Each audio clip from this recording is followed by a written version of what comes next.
मासिक बैठक योजना एवं प्रबंध, इस मॉड्यूल में आपका स्वागत है। नमस्कार, मेरा नाम सुनीता है और मैं आंगनबाड़ी की सुपरवाइजर हूँ। इस मॉड्यूल में मैं आपकी मार्गदर्शिका रहूंगी। मॉड्यूल प्रारंभ करने से पहले मैं आपको राहुल और काजल की कहानी सुनाऊंगी। राहुल और काजल की शादी को 3 साल हुए थे। सीमा राहुल और काजल की बेटी है और वो अब 2 साल की है। सीमा 1 साल की भी नहीं हुई थी और काजल दोबारा गर्भवती हो गई। काजल का शरीर कमजोर था और उसकी हालत दिन ब दिन बिगड़ने लगी और वह कुछ ही महीनों में चल बसी। आज 1 साल बाद भी सीमा का ख्याल रखने वाला कोई नहीं है। सीमा अति कुपोषित है और बार बार बीमार पड़ जाती है। क्या आप बता सकती हैं कि काजल की मृत्यु का क्या कारण है? वर्तमान परिस्थितियां सीमा के मानसिक और शारीरिक विकास को कैसे प्रभावित कर सकती हैं? आप काजल की जिंदगी बचाने में कैसे मदद कर सकती थीं? और आज आप सीमा की मदद कैसे कर सकती हैं? हम आंगनबाड़ी कार्यकर्ताओं की जिम्मेदारी है सभी परिवारों की मदद करना। बस हमें सही जानकारी का कब और कैसे प्रयोग करना है आना चाहिए। पर वो कैसे करेंगे? ऐसे कामों की योजना और प्रबंधन मासिक बैठक में होती है। मासिक बैठकों में हम उन परिवारों के बारे में चर्चा करते हैं जिन्हें मदद की जरूरत होती है और योजना बनाते हैं कि किस प्रकार इन परिवारों की मदद कर सकते हैं। तो आइए शुरू करते हैं।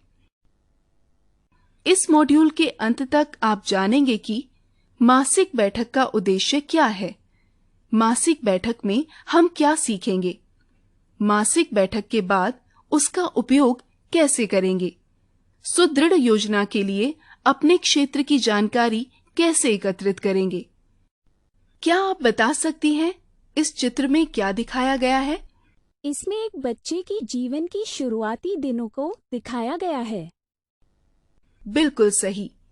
यह चित्र बच्चे के जीवन के पहले 1000 दिनों को दर्शाता है, जो गर्भावस्था से शुरू होकर बच्चे के 2 साल के हो जाने तक के बारे में है। इस दौरान माँ और बच्चे को कई परिस्थितियों से गुजरना होता है। यही समय है जब माँ और बच्चे दोनों की मृत्यु होने की अधिक संभावना होती है। इसी समय बाल कुपोषण शुरू होता है। मासिक बैठकों के दौरान इन्हीं समस्याओं के बारे में चर्चा करेंगे, योजना बनाएंगे और समस्याओं का समाधान करेंगे। मासिक बैठकों में हम सबसे पहले पिछले महीने के कार्यों की समीक्षा करेंगे कि पिछले माह में गृह भ्रमण में हमने क्या पाया, क्या सीखा और क्या हम परिवारों को समझाने में सफल रहे। फिर हम नई बातें सीखेंगे जो विभिन्न तकनीकों एवं व्यावहारिक विषयों पर आधारित होंगी, जिससे हम परिवारों को बेहतर सलाह दे पाएं और अंत में हम आने वाले माह की कार्य योजना बनाएंगे। क्या आप अच्छे स्वास्थ्य और पोषण व्यवहारों के कुछ उदाहरण दे सकती हैं? अच्छे स्वास्थ्य और पोषण व्यवहारों के कुछ उदाहरण हैं। आंगनबाड़ी कार्यकर्ता द्वारा दी गई आयरन की गोलियों का सेवन करना, बच्चे के जन्म के लिए तैयारी करना, जटिलता के समय सही अस्पताल में जाना, कमजोर नवजात शिशु की घर पर देखभाल, जन्म के तुरंत बाद 6 महीने तक केवल स्तनपान, 6 महीने के बाद ऊपरी आहार की शुरुआत। बिल्कुल सही।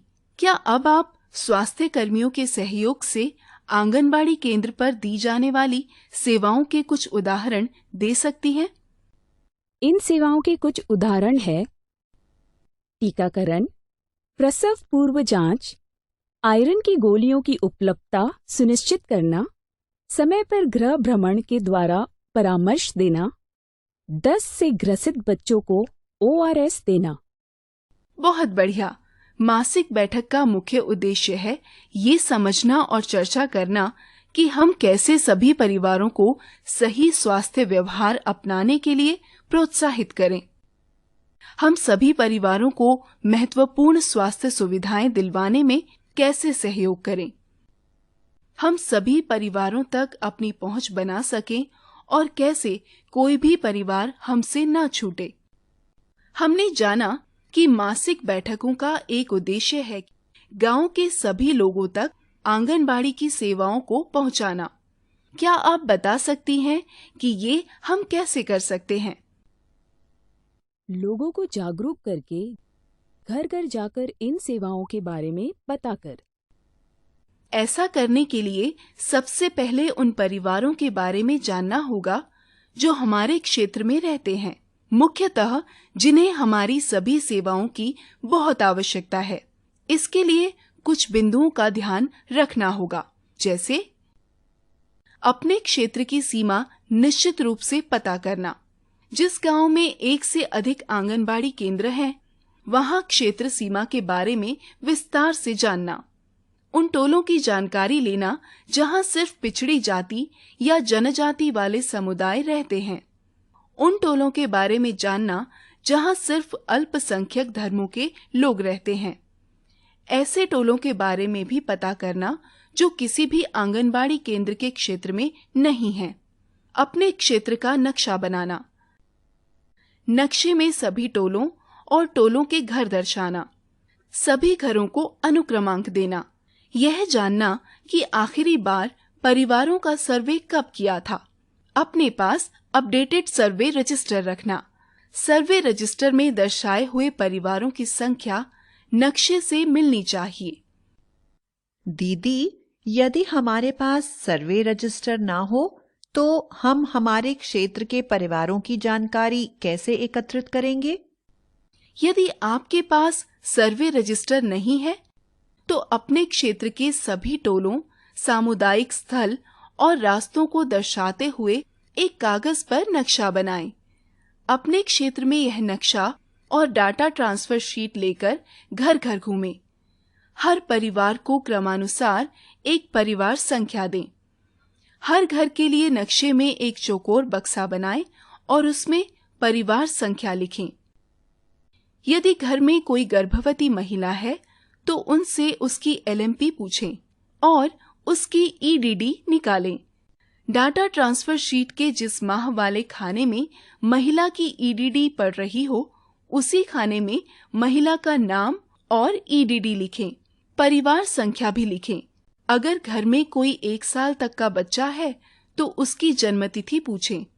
डाटा ट्रांसफर शीट के जिस माह वाले खाने में बच्चे की जन्मतिथि पड़ रही हो, उसी खाने में बच्चे का नाम और जन्मतिथि लिखें।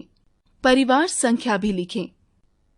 अपनी गर्भावस्था पंजी की जांच करें और ऐसी महिला का नाम निकालें जिसका नाम अभी भी डाटा ट्रांसफर शीट में नहीं है। ऐसी महिलाओं का नाम ट्रांसफर शीट में लिखें। टीकाकरण पंजी भी जांच लें और ऐसे बच्चों का नाम निकालें जिसका नाम अभी भी डाटा ट्रांसफर शीट में नहीं है। ऐसे बच्चों का नाम भी ट्रांसफर शीट में लिखें। इस प्रकार बिना सर्वे रजिस्टर के भी आप अपने क्षेत्र के सभी परिवारों की जानकारी एकत्रित कर सकती हैं। दीदी, आपने बताया कि हम मासिक बैठक के दौरान विभिन्न समस्याओं के समाधान ढूंढेंगे, पर उसके बाद हम इन्हें उपयोग में कैसे लाएंगे? बहुत अच्छा सवाल किया तुमने। हमारे प्रयास सिर्फ एक बैठक पर नहीं रुक जाते। मासिक बैठक के साथ हमारा उस महीने का कार्य शुरू होता है। बैठक के बाद हम पूरे माह परिवारों तक स्वास्थ्य और पोषण सेवाओं को पहुंचाने के लिए और लोगों के व्यवहार में परिवर्तन करने के लिए प्रयास करेंगे। ज्यादातर आप इन प्रयासों में सफल होंगी, पर कभी-कभी आपको कुछ मुश्किलों का सामना करना पड़ सकता है, परंतु निराश होने की कोई आवश्यकता नहीं है। हर स्तर पर आपकी मदद करने के लिए कई लोग हैं, जैसे सुपरवाइजर, ANM और CDPO। एक साथ मिलकर हम हर समस्या का हल निकाल लेंगे और सफल बनेंगे। इसी के साथ हमारा यह अध्याय समाप्त होता है। एक बार फिर से देखते हैं हमने आज क्या सीखा। इस अध्याय में हमने सीखा है कि मासिक बैठक का मुख्य उद्देश्य ये समझना और चर्चा करना कि हमारे क्षेत्र में सभी परिवार सही स्वास्थ्य और पोषण व्यवहार अपनाएं। हमारे क्षेत्र के सभी परिवारों को सही महत्वपूर्ण सेवाएं मिलें। हम सभी परिवारों तक अपनी पहुंच बना सकें और कोई भी परिवार हमसे ना छूटे। मासिक बैठक में सीखी हुई जानकारी को उपयोग में लाने के लिए आपको अपने क्षेत्र के सभी परिवारों की जानकारी होना अति आवश्यक है।